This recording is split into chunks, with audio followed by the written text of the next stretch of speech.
Salutations, toujours le Frère Zvonko dans la continuation des messages. Dans Kalatambale, Bibel, le seul récit authentique de la spiritualité. Donc, aujourd'hui, nous allons nous rendre dans Wonja 2, chapitre 2, page 489, Wonja, prise de contact et vision du futur. Prise de contact et vision du futur. Bon, on nous parle de deux temps, d'une prise de contact et d'une vision du futur. Et justement, on va aborder une prophétie qui recoupe plusieurs temps. Oui, une prophétie peut être valable pour plusieurs temps donnés. Ça, c'est un préalable. Et ensuite, on va remettre le contexte. Donc, le chapitre 1 est intitulé « Un peuple qui ne comprend rien ». Un peuple qui ne comprend rien. Et le chapitre 2 est dans la continuité de cela. Donc on nous parle d'un peuple qui est égaré. Un peuple qui ne comprend rien, qui est plongé dans un état d'ignorance, d'enténèbrement. Donc, le verset 1 nous dit, chapitre 2, verset 1, « Prophétie issue de moi, Wonja, fils de Nginyamulema, par Mutatedi, l'entité, entre parenthèses, sur Soma et Longanapi. » Sur Soma et Longanapi. Bon, ici il y a beaucoup de noms, peut-être certains ne sont pas familiers de ces noms, il faudra approfondir les choses en allant sur la chaîne de Zulu Lassan sur YouTube. Ici on va pas trop s'attarder sur les noms, mais donc il se présente, il présente son origine, c'est un Mutopeda Mundi, c'est un prophète, un très grand prophète. Il dit de qui il vient. Il dit par qui il parle. Voilà. Donc lui connaît son origine. Il sait à quelle source il est attaché. Et par rapport à ce peuple qui ne comprend rien, on va aller dans Wonja 1, verset 3, qui résume l'état de ce peuple. Qui nous dit donc, le bœuf connaît son possesseur, virgule, et essaie, entre parenthèses l'âne, la crèche de son maître. Le non-initié, deux points, le non-initié ne connaît rien, virgule. Le non-initié parmi le peuple n'a point d'intelligence. Le non-initié. Le non-initié, c'est l'homme noir livré à lui-même. C'est l'homme noir qui n'a pas reçu l'éclairage. C'est l'homme noir qui a imité des usages sans en connaître l'origine. Et quand on ne connaît pas son origine, et quand on ne sait pas quelle est la source d'un phénomène, d'une croyance, la source d'une manière d'agir, la source d'une manière de voir, quand on ne sait pas, on adhère aveuglement à quelque chose. Et donc on est plongé dans l'obscurité. Et la pire des obscurités, c'est justement la croyance en des choses erronées. Bon. Et au verset 2 du chapitre 2, notre chapitre, thème, il nous est dit, il arrivera, virgule, dans la suite des temps, virgule, que le lieu sacré des initiés sera fondé sur le sommet des montagnes mystérieuses, virgule, qu'il s'élèvera par-dessus les collines. Alors tous les peuples non initiés graciés viendront vers lui. Bien. Il arrivera dans la suite des temps que le lieu sacré des initiés sera fondé sur le sommet des montagnes mystérieuses. Le sommet des montagnes mystérieuses, ça va représenter d'abord une domination par rapport aux collines, c'est-à-dire qui surpasse tout ce qui est établi, tout ce qui peut paraître dominé jusque-là. Et bien là, sur ce sommet-là, c'est là que sera le lieu sacré des initiés, c'est là que sera la puissance de la révélation. La puissance de la révélation. Et il y a deux facettes, il y a la puissance et il y a la révélation. Et Joki Sabe a manifesté particulièrement la facette de la puissance. Par des œuvres de puissance, des œuvres miraculeuses, qui éclairent, qui frappent l'intellect. Et il y a aussi la révélation, et il y a une puissance dans la révélation, car ils sont le grand tout, Joki Sabe, et le deuxième né. Et le deuxième né, qui est Zulu Lassan, va plus représenter la facette de la révélation, de la lumière intelligible. Il va plus représenter cette facette. Bien. par la puissance de l'enseignement du deuxième né, tous ceux qui dominaient jusque-là, qui vont représenter ces collines, tous ceux qui dominaient jusque-là sur certaines hauteurs, sont complètement dépassés.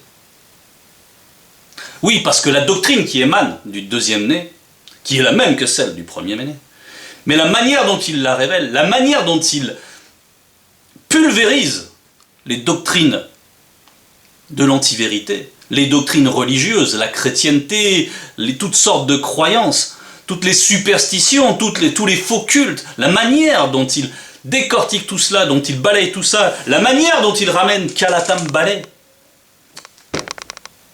comme un astre, comme ça. On va revenir sur cette image.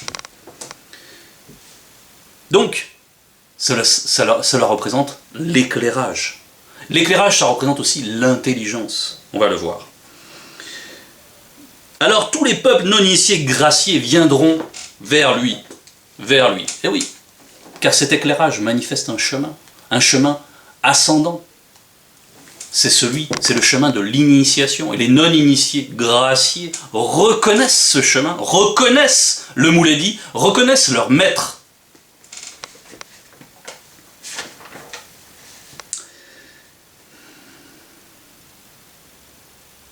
Et on va aller dans le verset 3, qui nous dit « Des peuples s'y rendront en foule, et diront « Venez et montons au lieu sacré des initiés, car l'Oba souverain de Tindi règne par la manifestation de sa volonté. Et afin que son verbe nous enseigne ses voies, et que nous marchions dans ses sentiers. » Bien. Des peuples s'y rendront en foule, et diront « Venez et montons au lieu sacré des initiés, car l'Oba souverain de Tindi règne par la manifestation de volonté. » Donc là, c'est la particularité des non-initiés graciés, de ceux qui ont reçu l'éclairage. Déjà, ils recouvrent leur identité, ils s'identifient par rapport à Tindi, qui représente Israël. Ils savent qui ils sont. Ce sont des Noirs qui savent, qui connaissent leurs origines, qui tirent leur puissance de leurs origines, et qui savent où ils vont. Ils ont une origine, ils ont un but. Le terme et le départ. C'est en ce sens aussi dans Bebotedi. Dans Bebotedi, nous allons lire un verset. Bebotedi, chapitre 1, verset 3. Par la manifestation de la volonté de l'Oba, son verbe se fit entendre, : que la lumière soit manifestée dans le visible, et son rayonnement fut, entre parenthèses, esprit de la terre. Là, ceux qui n'ont pas Kalatam Balay, ceux qui n'ont jamais lu, ceux qui n'ont pas eu la grâce de poser leur regard dans Bibel, le seul livre authentique, doivent être interloqués. Qu'est-ce que cela signifie? Qu'est-ce qu'on est en train de me dire? Comment la lumière soit manifestée dans le visible et son rayonnement fut? Le rayonnement de cette lumière, c'est l'esprit de la terre. Waouh! Jamais entendu ça jusque-là. Donc, c'est la particularité de la vérité, c'est qu'elle est unique. Là, on est en train de lire ce que les gens appellent la Genèse, dans leur fausse Bible. Mais là, il y a la puissance de la révélation. Ça n'a rien à voir avec les Bibles falsifiées, dont on a extirpé la puissance.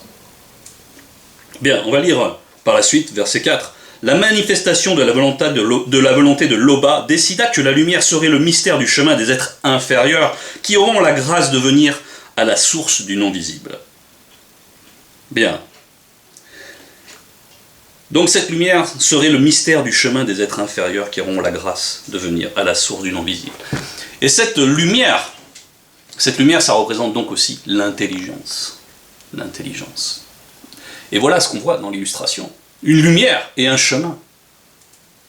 C'est ce qui nous est décrit dans Wonja. Une lumière élevée.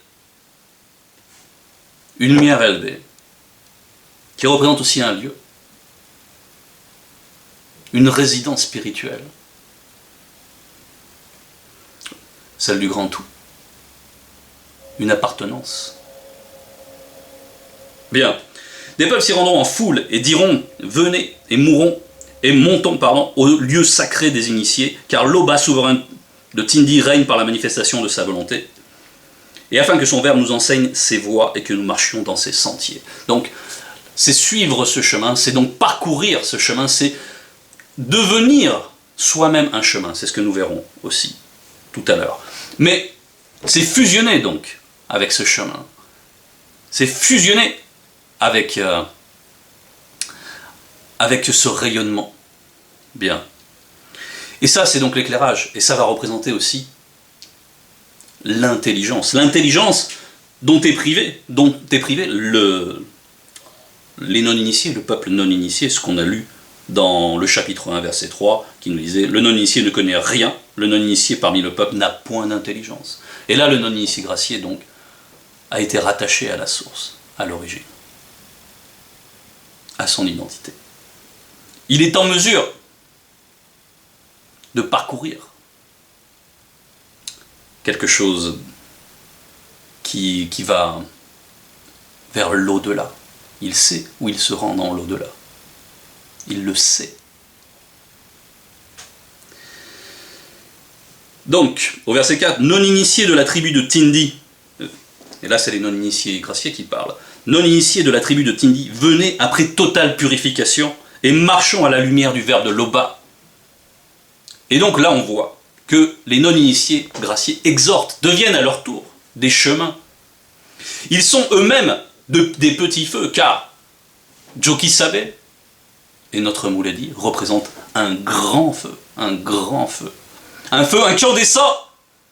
Et nous qui sommes non-initiés graciés, nous ne devons pas oublier notre rôle de petit feu, de flambeau. Nous devons éclairer, nous devons aller au-devant de la scène, mais avec sagesse, avec intelligence, avec discernement.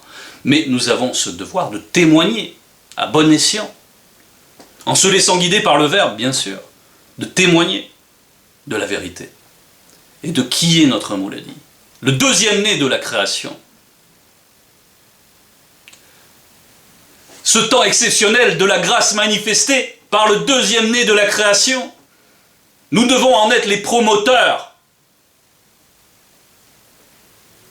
Nous devons être des relais, des humbles relais de cette bonne nouvelle. Et premièrement, par rapport aux non-initiés, c'est-à-dire premièrement par rapport au peuple noir. Bien qu'aujourd'hui, par le deuxième né, la grâce s'adresse aussi aux autres peuples. Aux blancs, aux sans mêlés, pour être précis. Donc il ne faut pas oublier notre rôle de petit feu, de petit flambeau, que nous sommes nous-mêmes des relais. Encore une fois, je le dis, faisons-le avec sagesse. Ne nous adressons pas à des gens qui haïssent le bien, qui ne veulent pas avoir affaire à la purification.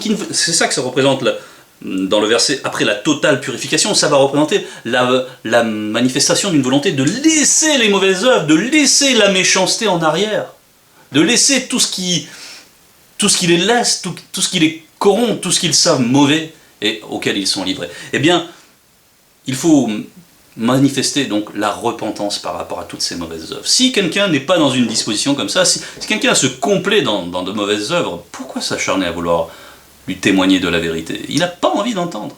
C'est aussi ça, faire preuve de discernement. Donc, on a eu plusieurs enseignements, je ne m'attarde pas plus sur ces aspects-là, mais rappelons-nous cela, ce conseil. De ne pas jeter ses perles au poursoin. Verset 5, car les non-initiés s'adonnent à la magie, et parce qu'ils s'allient aux blancs et aux sans mêlés. Car les non-initiés s'adonnent à la magie, et parce qu'ils s'allient aux blancs et aux sans mêlés. Voilà par quoi ils ont été corrompus, donc, les non-initiés. Par toutes leurs croyances, par toutes leurs pratiques. À commencer par la religion des colons, en notre époque. La chrétienté, par l'adoration de la créature, du Jésus, au visage blanc avec des bouclettes dorées, au visage efféminé, aux attitudes tendancieuses, aux représentations tendancieuses. Bon, on ne va pas s'attarder plus sur ces aspects, mais il y a une multitude de croyances. Il n'y a pas seulement la chrétienté, il y a toute forme de pratique occulte. Ça peut être...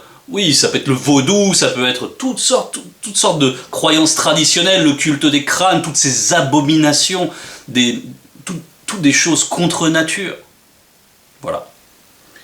Et ils sont liés par là même, ils ont été contaminés, encouragés dans l'errance, enfermés, enténébrés, prisonniers de fausses doctrines. Bien. Il y a des conséquences à cela. Et au verset 6, il nous a dit « Ouassé est rempli d'argent et d'or, et il y a des trésors sans nombre selon le visible. Le territoire est rempli de chevaux, il y a des chats en grande quantité. Il y a une extrême abondance dans l'Afrique actuelle. Ouassé regorge d'abondance. Et pourtant, verset 7, le pays est rempli d'idoles. Les non-initiés idolâtres se prosternent devant l'ouvrage de leurs mains, devant ce qu'ils ont fabriqué. » Et oui. Et qu'est-ce qui se passe? Du fait de cette adhésion des non-initiés à de fausses croyances,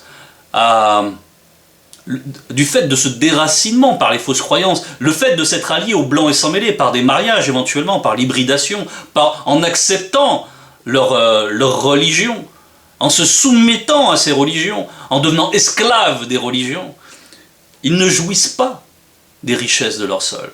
Non, ce sont les blancs, les sans-mêlés qui jouissent de leurs richesses. C'est l'état de fait. Et pourquoi? Ça trouve une racine dans l'idolâtrie. Et tant que les non-initiés resteront inféodés massivement de la sorte, inféodés à des doctrines étrangères, ils ne pourront pas jouir de leurs ressources. Quand bien même ils développeraient beaucoup de choses, quand bien même ils gagneraient une part d'autonomie en développant de l'industrie, etc., etc. Oui, mais non.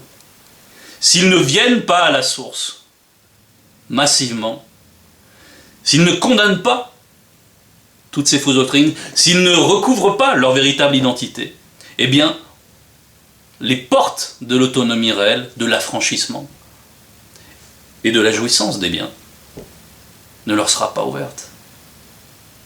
C'est ainsi.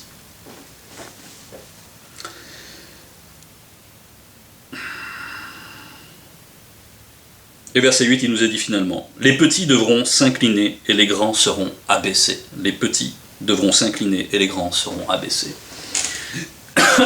Tous ceux aujourd'hui qui se dressent comme étant des pasteurs, des pontifes, des références en matière de religion ou de spiritualité, ils sont aujourd'hui humiliés. Humiliés. Ils ferment leur bouche, ils regardent en secret les enseignements de Zulula pour en extraire quelque chose, pour enrichir leur propre délire, pour pouvoir ensuite essayer de briller un petit peu. Oui, ils font cela. Oui, ils sont fourbes. Ils vont même jusqu'à modifier leurs écrits. Zulula a par exemple détruit les doctrines des témoins de Jéhovah. Leur Bible du monde nouveau, leur Bible du monde nouveau, eh bien, ils ont été obligés d'en faire une nouvelle, avec des modifications. Et ces modifications sont justement les points que Mouledi, que Zulula a dénoncés. Mais malgré cela, il y a eu... ils ont quand même pérennisé toutes sortes d'erreurs, ils en ont fait certainement d'autres. Et c'est comme ça, parce qu'ils sont voilés. Ils sont voilés, parce qu'ils n'aiment pas la vérité. Bref, toutes ces doctrines, tous ces pontifes, ils ont tous été diminués. Et oui, c'est l'effet du rayonnement, c'est la puissance de la révélation. Et ça, c'est ce qui arrive dans notre époque. Mais aussi, comme tout l'ensemble de ce que nous venons de lire, ça concerne aussi des époques à venir. Et cette humiliation recouvrera d'autres aspects plus tard. Mais pour l'heure, pour notre époque, c'est notre Mouledi qui rayonne. Sans partage, sans comparaison. Celui qui a de l'intelligence, celui qui accepte de renoncer à ses mauvaises œuvres, celui qui vraiment recherche ce qui est vrai, ce qui est bon, qui recherche la sainteté, vient à l'enseignement du Mouledi. Comme un aimant, il est attiré. Un aimant, ça a deux sens. Un aimant authentique Toute gloire à l'Oba seul.